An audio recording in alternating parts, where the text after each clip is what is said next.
Foam rollers tend to have more of a psychological effect. And don't get me wrong, there's definitely a time and a place for that.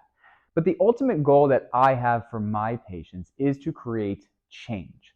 So in this video, I want to show you 5 unconventional ways that I use the foam roller to create a positive change for my patients. My go-to plank is on a foam roller, and that's because the cylindrical aspect of the foam roller allows us to get into a really good position at the pelvis and the rib cage. So whether you're working with a novice or an expert, it's a great way to establish a good position, and then you can make it more challenging if the patient needs it. It's really easy to coach. All it requires is 4 cues. And those 4 cues are head down, chest up, belly button up, tuck the tailbone under the belly button, or bring the belt buckle towards the chin. Then we're going 4 breaths without losing this position. If this is too easy for the patient, have them lift the belly button until their legs come off the foam roller, then cue them to breathe 4 times. So I'm really not the biggest fan of static stretching, but I love a Piriformis foam roller stretch. There's a lot of good things that this allows you to do that you can't get off of it. So all we're going to do is have our patient put their foot up. It's a little bit awkward to get into. It's a great Piriformis stretch, but now we can do a lot of moving and rotation.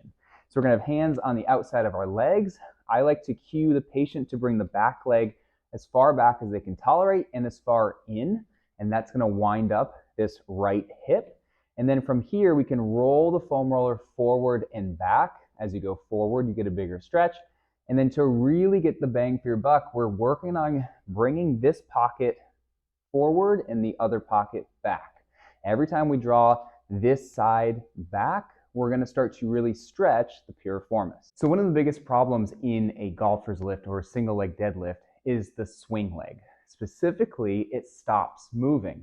So when a patient typically goes through this, they'll start to go through their motion. They kick this leg back, this stops swinging, and then they just round through their trunk. What we really want is the leg to continuously swing as we go down through the hinge.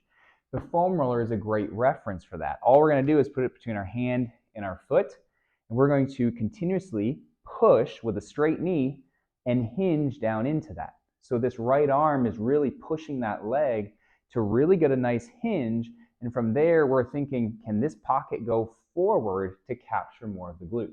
The IR bias lunge is great because the foam roller gives the patient IR references. Specifically, it helps them capture more of the inside of their foot, their inner thigh, and their glute. So if a patient has limitations of IR during their assessment, this is a great tool to use. Usually this is on the left side, but for the video, I'm going to show you on the right side. But essentially all we're doing is having the patient maintain their pressure. So we're giving a slight pressure in. We can pull back a little bit to get a little bit of the glute. We can use our arms to help improve internal rotation. And then we are pushing up and going towards the top of the lunge and then back down and repeating. So it's a great way to really improve IR strategies with the foam roller. An isometric hamstring foam roller curl is a great exercise to establish a good position at the pelvis and then recruit the hamstrings.